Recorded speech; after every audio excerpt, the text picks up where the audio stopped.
Fala nação, sejam muito bem-vindos mais uma vez aqui ao nosso canal Mundo Fla React, sempre trazendo conteúdo diários aqui, galera, para vocês sobre o Flamengo. Então, se você é novo aqui no nosso canal, podemos ajudar trazendo conteúdos para vocês como esse, com notícias de pré-jogo, pós-jogo, análise completa para você não perder nada do mais querido e mais amado do Brasil. Já vai deixando aquele like, se inscreva, ative o sino e também compartilhe nossos vídeos com seus amigos, gurizada.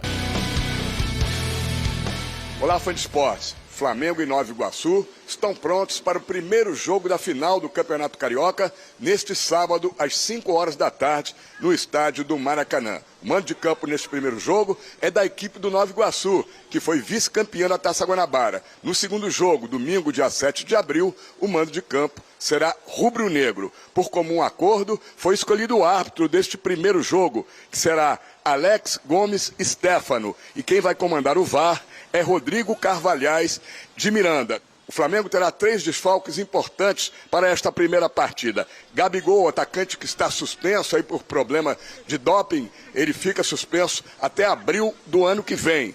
O meia Gerson está se recuperando de uma cirurgia renal e deve voltar dentro de aproximadamente 4 semanas, ou no final de abril ou no início de maio. E o Flamengo tem um desfalque de última hora. O lateral direito reserva. O Wesley sentiu uma contusão no músculo adutor da coxa e também está fora. O Varela é o titular da lateral direita.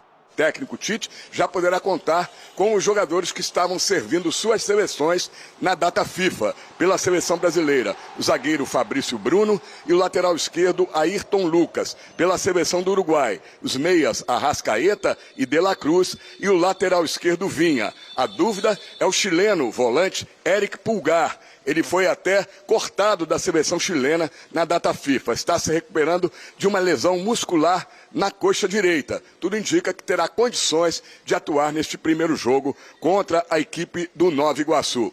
Já o time da Baixada Fluminense não tem nenhum problema de lesão e o técnico Carlos Vitor vai poder contar com todos os seus jogadores, a força máxima. Carlos Vitor fala deste primeiro jogo da final do Campeonato Carioca. Não tem como chegar onde nós chegamos e recuar, né? Agora é um momento ao qual você tem que usar todas as estratégias possíveis. O Flamengo não fez 27 pontos à toa, e a gente sabe que o Flamengo hoje é a equipe mais forte da América.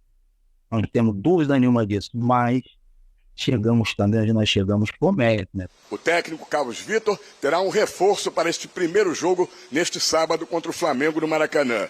O meia Fernandinho cumpriu suspensão no jogo da semifinal contra o Vasco, quando o Nova Iguaçu venceu por 1-0, está liberado e à disposição do treinador. É isso, é uma disputa no mínimo curiosa, o Praz, desse campeonato, porque a gente tem do lado uma potência financeira e esportiva, isso é inegável, né? Uma das maiores do continente, inclusive, e de outra surpresa. Mas basicamente são 2 jogos, o que talvez faz com que as chances aí do Nova Iguaçu, por mais que seja uma surpresa, mostrou bom futebol, seja um pouquinho menor ainda de tentar surpreender, a zebra passear nesse Maracanã. Se a gente pegar Campeonato Gaúcho, Paulista, Carioca, Mineiro, os principais, né? É a final mais desequilibrada, né? Mais contrastante. E se fosse um jogo só, eu concordo. Poderia, né? Ter uma situação... Mas com 2 jogos, cara, não vou dizer que é impossível, porque óbvio que não é, né? Mas a vantagem do Flamengo e a chance do Flamengo ser campeão é muito maior, até pelo treinador que tem o Flamengo. O Tite, 50 anos de futebol, a experiência que tem, com certeza, desde quando classificou e soube que ia ser o Nova Iguaçu, ele tá no ouvidinho dos jogadores lá para não deixar que não corra nenhum risco de desmobilização, né?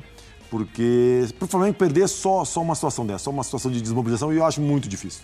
É isso. Patrocínio do SESC, que o Flamengo busque um outro tipo de patrocínio e durante um tempo, se for necessário, que invista nesse time do Flamengo. Esse time de vôlei feminino do Flamengo é uma das coisas que, no fundo, o Flá queria exatamente isso para ter contrato facilitado quando da renovação emperrada com os valores de saída do Gabigol. Haroldo, não acho que seja isso, não. Eu acho que foi uma coisa que o Flamengo nem esperava, para ser sincero.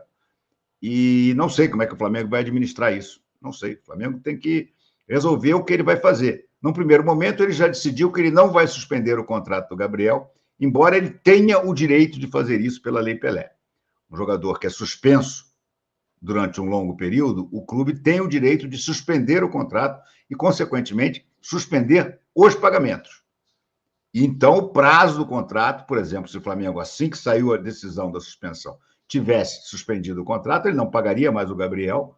E quando acabasse a suspensão, lá no dia 8 de abril, se não houver nada, se nenhum recurso for bem sucedido, no 8 de abril, aí o Flamengo voltaria a reativar o contrato com as mesmas bases e tendo ainda até o final de 2025 para cumprir.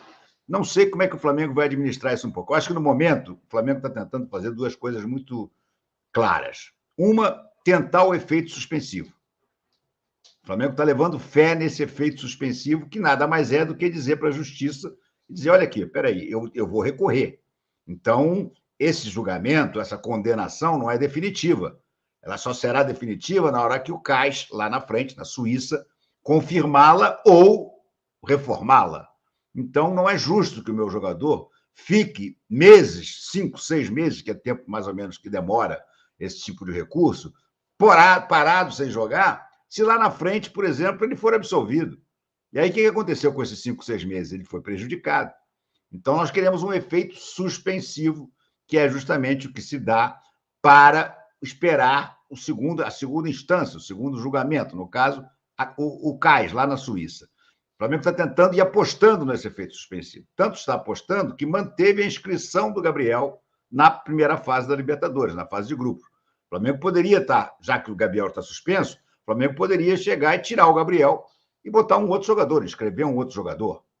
O Carlinhos, por exemplo, se de fato for contratado, o artilheiro do Nova Iguaçu. Isso ainda está em termos de especulação, mas eu acredito que esteja caminhando para que seja essa uma das soluções. Mas o Flamengo não, o Flamengo manteve o Gabriel, ou seja, durante a fase de grupos inteira, o Flamengo não poderá colocar um substituto para o Gabriel, porque ele está inscrito. Passando a fase de grupos, ao entrar nos mata-matas, o Flamengo classificado, aí sim ele pode mexer na lista de novo. E se o Gabriel não tiver sido beneficiado por esse efeito suspensivo, aí certamente ele será tirado da lista e vai entrar um outro jogador no lugar dele. E aí deixa eu ligar o ar aqui. A minha grande dúvida é se se o efeito suspensivo for recusado, se o Flamengo vai manter o contrato dele em pé ou se vai suspender o contrato até que seja tudo resolvido, porque ele vai estar suspenso. O Flamengo vai ficar pagando ele 5, 6 meses sem ele poder jogar, até haver a decisão no CAS? Não sei. Isso aí é uma coisa que eu acho que o Flamengo tem que pensar ainda, tem que conversar com os agentes, os advogados do Gabriel, para resolver isso, né? Inclusive, o Gabriel já decidiu que ele vai treinar na própria casa. Não gosto muito dessa decisão. Não gosto. Embora a casa dele, obviamente, seja espetacular e tenha tudo. Mas eu acho que você treinar em casa, você está sempre com aquele risco de hoje eu estou um pouco cansado, vou deixar para treinar um pouco mais tarde. Aí, olha, quer saber? Enfim, não me parece o ideal. O Zico tinha colocado o CFZ, as instalações do CFZ, à disposição do Gabriel. Me pareceria ser uma coisa muito mais, vamos assim dizer, profissional para o Gabriel, durante esse período, pelo menos esperando o efeito suspensivo, ou, em última análise, o julgamento no CAS, treinar num clube, né? Mas as informações que se tem é que ele acha que isso vai gerar muita curiosidade, vai ter muita imprensa em torno dele, coisa e tal. Então, ele prefere a privacidade da casa. Ok por um lado, mas ruim por outro. Porque, insisto, por mais que ele tenha as instalações necessárias em casa, mas eu acho difícil que ele tenha instalações à altura, por exemplo, do CFZ, mas ainda que ele tenha instalações suficientes para treinar em casa, não é a mesma coisa. Decididamente não é a mesma coisa. Enfim. André Souza, boa noite, Renato. Que porra é essa no departamento médico do Flamengo? O Wesley se machucou no treino e o Alan se machucou de novo. O que está acontecendo? André, do Wesley eu sei. O Wesley teve mais uma vez uma contusão muscular séria, além daquela do treino com o Gabriel, que fez ele ficar de fora um tempo. Ele agora teve uma outra contusão muscular, uma distensão séria, grau 2, e vai demorar um bom tempo para poder voltar a treinar. O Alan eu não sabia. O Alan, rapaz, a sensação que eu tenho é que o Alan é um jogador meio bichado. Porque se você pegar o histórico do Alan, o Alan, já no Atlético Mineiro, teve que fazer uma cirurgia, teve uma série de problemas. E aí eu fico me perguntando, como é que o Flamengo não pensou, não avaliou isso, não levou isso em consideração? Como é que o doutor Tanuri e sua equipe médica aprovaram o Alan sem nenhum tipo de restrição? O Alan foi uma contratação caríssima, gente. O Alan, se não me engano, foram 48 milhões, uma coisa assim. Ou 60, já não me lembro exatamente, mas foi dinheiro para chuchu. E o Flamengo comprou sem pestanejar. E quantas vezes o Alan esteve, de fato, à disposição do Flamengo? Pouquíssimas. Pouquíssimas. Não sei se essa informação aqui... Eu procurei no site, no GE e no UOL, e não vi nada da contusão do Alan. Se alguém tiver visto, bota aqui para mim, para eu puxar. Enfim. O Carlos Vinícius César está enraivecido com falar do Gabigol. Cala a boca, não falem... Não, cala a boca, não. Na boa, para de falar do Gabigol. Temos uma final e estreia na Libertadores. Vai acontecer... Uruguai... vai acontecer igual em 2014 com o Neymar na Copa. Só falavam dele que não iria mais jogar e a Copa se desfocou e foi 7-1. Bom, vamos lá, Carlos Vinícius. Respeito a tua opinião. Como eu digo, é normal aqui, é até saudável que haja opiniões distintas, mas eu não acho que seja o caso. Acho que o Brasil não tomou de 7-1 porque só se falava do Neymar, me desculpe. O Brasil tomou de 7-1 porque era um time esculhambado, que se classificou à semifinal aos peidos, que se não fosse o chute na trave do Pinilha, teria sido eliminado, foi na decisão por pênalti, foi aos trancos e barrancos, e quando pegou uma seleção de verdade pela frente, que foi a Alemanha, tomou de 7-1. Com o Neymar ou sem Neymar, se tivesse o Neymar em campo, ia tomar também. Então, não acho que seja o caso. E nem acho que essa conversa toda sobre o Gabriel esteja tirando o foco do time, dos jogadores e do Tite, da sua comissão técnica, em relação à final do Nova Iguaçu. Decididamente não acho. Acho que você está exagerando. Mas você insiste aqui dizendo assim, o Gabi já não jogava mais nada há muito tempo, até pênalti estava perdendo. Não está fazendo falta. Foco total ou vamos passar outro vexame em final. Carlos Vinícius, já disse que eu discordo, não acho que seja isso que possa justificar um eventual fiasco nessa final, porque convenhamos, se o Flamengo não ganhar essa final, é um fiasco. Eu acho que vai ganhar até com uma certa facilidade. Se me perguntassem, eu diria que eu acho que o Flamengo liquida isso no primeiro jogo. Acho que o Flamengo, até botei esse meu palpite nos palpites lá do UOL, acho que o Flamengo mete uns 3-0 no primeiro jogo e vai tranquilo para a Colômbia para jogar contra os Milionários, sabendo que na volta vai ser uma formalidade a segunda partida. Claro, se não ganhar o primeiro jogo, se por acaso o primeiro jogo for um empate, por exemplo, o segundo jogo aí já não é uma formalidade, porque, embora o Flamengo seja muito superior ao Nova Iguaçu, uma coisa é você não ganhar em 2 jogos, outra coisa é você não ganhar em um jogo só. Então, aí pode complicar. Mas eu não acredito. Sinceramente, eu acho que o Flamengo, independentemente de polêmica com Gabriel, sem Gabriel, eu acho que o Flamengo consegue classificar sem susto no primeiro jogo já e vai jogar, estrear na Libertadores tranquilamente. Pode ganhar também lá em Bogotá. Acho que pode e deve ganhar lá em Bogotá. É muito melhor do que o Milionários. E a altitude de Bogotá é fichinha.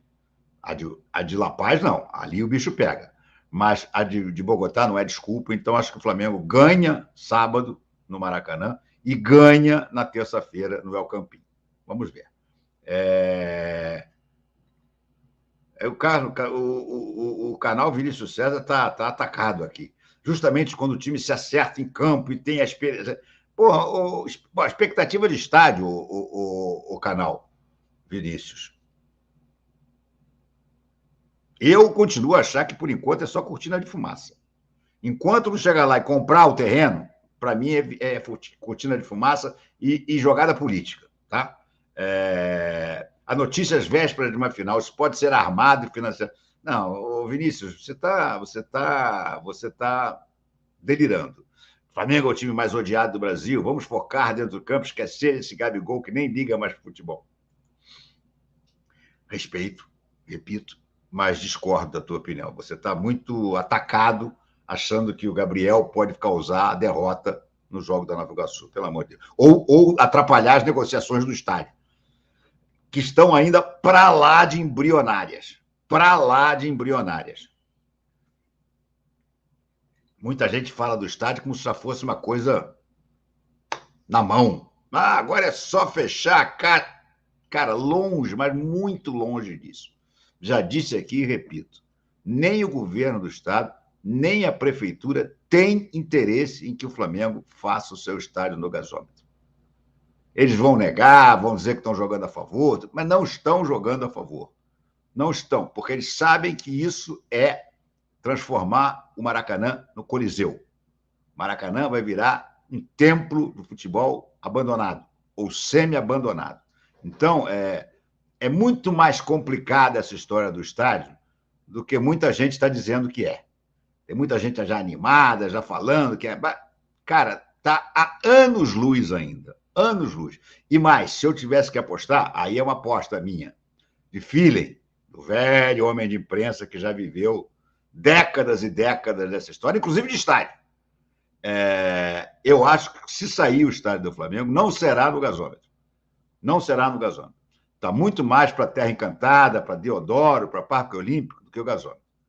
Porque o gasômetro realmente depende da Caixa Econômica depende de política, e política, essa turma aí fica enrolando, essa que é a verdade. O Marcelo diz aqui, Renato, Maurício Prado, Mauro César, Trajano e Juca. Opa, os únicos jornalistas esportivos que acompanham. Poxa, obrigado, Marcelo. Estou em ótima companhia aí, né? Todos que você botou aí são craquérrimos.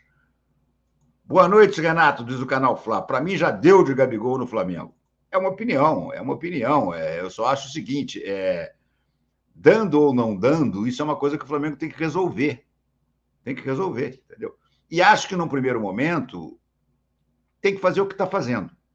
Está brigando pelo seu jogador, pelo seu atleta. Entendeu? Se lá na frente não rolar, tudo bem. Se ele tiver que sair, vai sair, tudo bem. Agora, acho que isso aí não tem nada a ver de dizer que isso vai atrapalhar o time agora nas vésperas da final e nas vésperas da estreia do contra o Coisa. Boa noite, RMP. Deixa o like, galera. Isso aí mesmo, RMP, para cima.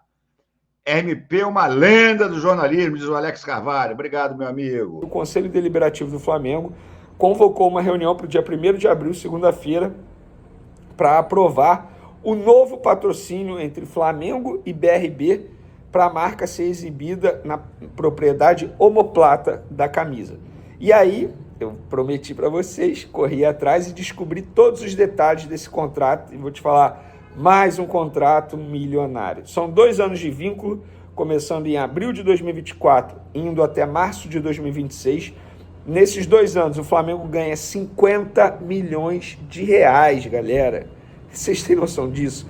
50 milhões de reais para exibir a marca na propriedade omoplata. E quando eu falo isso, é porque é uma propriedade que, teoricamente, não é tão valorizada assim. Os clubes no futebol brasileiro não ganham tanto, igual o Flamengo vai ganhar agora, exibindo o BRB na parte omoplata. Tudo bem, não é só no time profissional masculino, é no time feminino também, tanto no sub-20 quanto no sub-17. Beleza.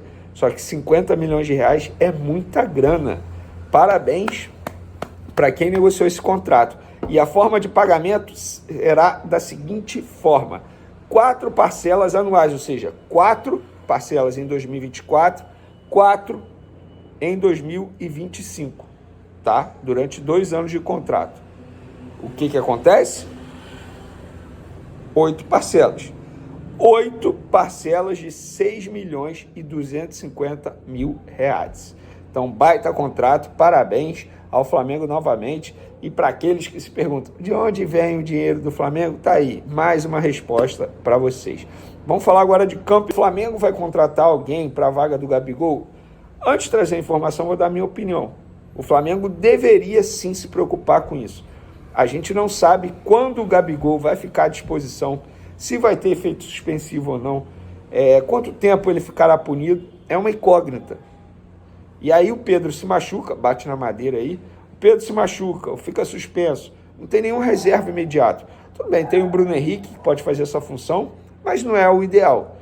Agora a informação, não, nesse momento o Flamengo não pensa em contratar um jogador para a vaga do Gabigol, vamos dizer assim, porque o Flamengo tem convicção que o Gabigol é inocente em que a defesa dele, o escritório contratado por ele, vai conseguir provar que o atacante não tentou fraudar o exame e, com isso, não será punido, tá? Caso, lembrando que no vídeo ontem vocês viram ao vivo, a defesa já fez solicitação de efeito suspensivo para ele poder treinar e jogar com a camisa do Flamengo durante esse processo, enquanto os advogados recorrem. Notícia que saiu nesse 28 aí, nessa quinta-feira aí, falando aí que Flamengo pode contratar Eduardo Vargas, que está de saída aí do Atlético Mineiro, aí nome é analisado como oportunidade no mercado, né? O Flamengo provavelmente vai ter que ir no mercado da bola aí, ver algum reforço aí para substituir Gabigol, né? Vai pegar um gancho aí pesado aí. A gente não sabe quando vai sair essa decisão. E o Flamengo nesse momento só vai ficar com um centroavante. E a diretoria do Flamengo vem trabalhando de forma antecipada diante da punição de Gabigol para evitar que a equipe sofra com sua ausência. O Flamengo se tornou palco aí de polêmicas após a punição de Gabigol. Na tentativa de fraude, aí o jogador está impedido de atuar até abril de 2024, gerando apreensões nos bastidores. Apesar de ter perdido a titularidade aí com a chegada de Tite, Gabigol é visto como uma peça fundamental da equipe que vai desfalcar o elenco até a punição seja revestida ou acabe. Tite ainda pode acabar lidando com outras perdas nesse início de temporada que pode impactar diretamente o desempenho da equipe, já que um desempenho constante na seleção brasileira aí deixou aí Fabrício Bruno nos radares da equipe do futebol mundial. Além disso, Alan aí não conseguiu mostrar para que veio, a gente saiu a notícia logo mais aí que Alan também se machucou. Se tratando aí de um jogador, Vargas aí, é um chileno aí que é um grande desejo do Flamengo aí, um grande desejo estaria de saída aí do Atlético Mineiro. Entretanto, a gestão leva em consideração que o nome do jogador está sempre na lista de relacionados do Chile, como Pedro, que também pode constar na lista de Dorival para a seleção brasileira. O mais querido acabaria perdendo aí os dois atacantes aí na convocação aí, mostrando Vargas aqui. O Flamengo poderia buscar aí esse jogador para suprir a vaga de Gabigol e seria um concorrente direto ali na briga do camisa 9 no ataque ali com Gabigol.